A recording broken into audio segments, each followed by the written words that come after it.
윤석열 전 총장을 둘러싼 처가 의혹과 관련해서 범여권에서 그리고 다른 대권 주자들의 강한 의혹 제기가 시작됐습니다. 윤석열 전 총장 부인도 해명에 직접 나선 국면인데 윤 전 총장이 유혹이라는 단어를 밝혔습니다. 왜 이런 의미를 썼을까요? 그 이야기부터 살펴볼 텐데요. 그 전에 여론조사 몇 장, 최근 여론조사 분석해보고 이야기 들어가겠습니다. 여러 여론조사마다 이 결과가 조금씩 다릅니다만 지금 여러분께서 보고 계신 엠브레인 퍼블릭 여론조사 결과 공개합니다. 이재명 지사가 27%, 윤석열 전 총장이 21%, 이낙연 전 총리가 9% 보이고 있습니다. 자, 다른 여론조사, MBN과 RN서치가 한 여론조사 결과는 사뭇 다릅니다. 양자 대결 결과 윤석열 41.4, 이재명 34.7의 양상을 보이고 있습니다. 자, 다시 엠브레인 퍼블릭의 여론조사로 돌아가서 차기 대선 후보와 관련해서 지지를 할 것이다. 계속 내가 지지한 후보를 50%, 내가 지지한 후보를 바꿀 수도 있다가 48%의 응답을 나왔습니다. 수 틀리면 바꾸겠다가 절반 가까이 된다는 겁니다. 현 지지 후보를 계속 지지하겠냐라는 응답과 관련해서 후보별로 약간 다른데 윤석열 총장을 지지하는 사람들은 59%가 나는 계속 윤석열을 지지하겠다라고 밝혔고 이재명 지사를 지지하는 지지자들 52%가 나는 이재명을 지지할 것이다. 이낙연 49%에 계속 후보를 지지한다라는 의사를 밝히기도 했습니다. 모두가 다 높은 수치입니다. 정치 베테랑 기자, 이재명 기자, 여러 여론조사 결과 보고 있는데 이거 어떻게 해석해야 하죠?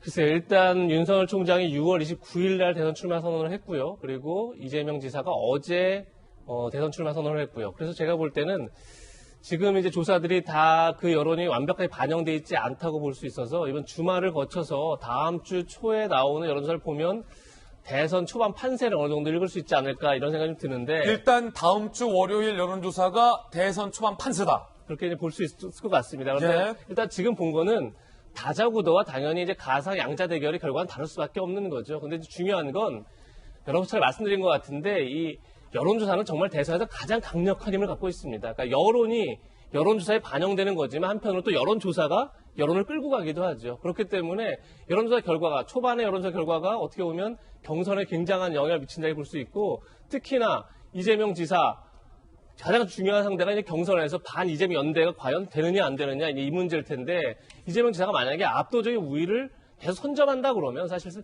반 이재명 연대가 구성돼도 큰 파괴력은 없겠다고 볼 수 있는 거고 또 반면에 또 윤석열 전 총장 역시 마찬가지로 초반에 압도적인 우위를 통해서 정권 교체가 가능하겠다 이렇게 판단되면 윤 전 총장을 중심으로 야권이 당연히 단일화가 되겠죠. 그런 점에서 초반에 얼마나 주도권을 쥐고 갈 수 있느냐 양각으로 좀 불리는 이재명 지사와 윤석열 전 총장이 초반 판세를 어떻게 끌고 가느냐 이게 굉장히 어떻게 보면 앞으로 대선 경선 과정에서 가장 중요한 포인트가 아닐까 싶습니다. 그렇군요. 김영주 의원님 큰 선거 전략가로서 진두지 해보셨잖아요. 상황실장으로. 지지 후보를 바꿀 수 있다라고 답한 응답자가 무려 48%. 이 여론조사를 놓고 본다면 적어도 절반에 가까운 사람은 지금은 내가 이 후보를 지지하지만 선거 국면에 따라서 제기되는 의혹 여부에 따라서 혹은 다른 변수에 따라서 내가 김영주를 지지하다가 김병민으로 바꿀 수도 있다. 요게 심상치 않습니다. 이거 어떻게 보십니까? 저는 이제 그 움베르토 에코나 네, 지금은 또 바우만이라는 사람이 최근에 나오고 있는 단어 중에 하나가 유동사회입니다. 리퀴드. 유동사회. 물 흐르듯이 변화하는 불쌍한 그런 시대를 얘기하거든요. 리퀴드 소사이어티라고 하는데 그것은 방금 말했는데 어제 저녁에 이준석을 지지하면서 이 당에 엄청 지지했다가 갑자기 실망해서 확 저당으로 가는 가능성이 갈수록 높다라고 하는 부분이고 그런 면에서 지금 윤석열, 이재명 두 후보 모두가 일정 정도 약점과 흠결이 있기 마련이거든요. 이제 그런 부분이 있기 때문에 특히 이제 윤석열 총장 같은 경우는 국민의힘 지지율과 윤석열 총장의 지지율에 상당한 패러독스가 있어요. 왜냐하면 윤 총장이 지금 바로 국힘에 들어가지 않는다고 계속 하기 때문에 이게 어떻게 보느냐에 따라요. 국힘 지지자들이 봤을 때 야, 자기 힘 있다고 밖에서 계속 노네? 이렇게 보일 수도 있는 거고, 조금 더 힘을 모아서 우리 당을 더 보완하자 이렇게 볼 수도 있는 거에 따라서 변화무쌍하다고 볼 수 있거든요. 이제 그렇기 때문에 이런 것은 이제부터 나오는 정당과 모든 후보에게 다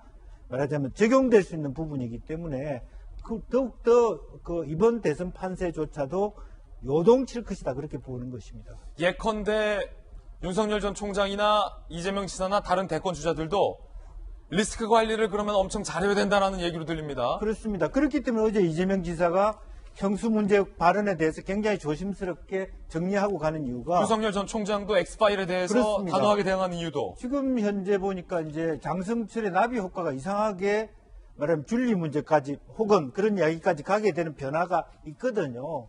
이제 그런 부분이 있기 때문에 서로 그것이 연동이 돼 있습니다. 이제 그렇기 때문에 실제로 모든 후보들이 자기 약점들을 오히려 공개해야 되는 시점에도 와 있다 그렇게 봅니다. 그렇군요. 리스크 관리를 잘해야 된다.